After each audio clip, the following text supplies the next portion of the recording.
في البداية ما تنساش تدعمنا بلايك للفيديو وباشتراكك في القناة، وعلشان يوصلك كل جديد بنقدمه ما تنساش تفعل زر الجرس.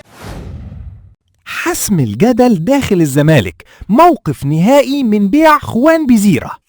نفى مصدر مسؤول جوه نادي الزمالك بشكل قاطع كل الكلام اللي اتقال في الفترة الأخيرة عن إمكانية الاستغناء عن خوان بيزيرة في الانتقالات الصيفية الجاية، مؤكد إن الموضوع ده ملوش أي أساس من الصحة.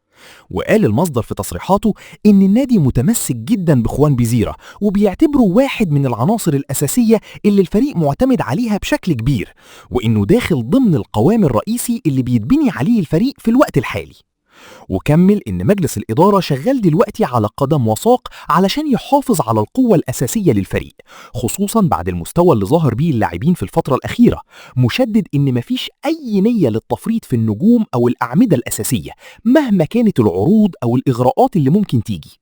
وأضاف كمان إن تركيز الإدارة والجهاز الفني حاليا منصب على تقوية الفريق مش العكس، من خلال تدعيم الصفوف بصفقات قوية تسد أي نقص موجود علشان الفريق يفضل منافس بقوة على كل البطولات بدل ما يتم إضعافه برحيل لاعبين مهمين.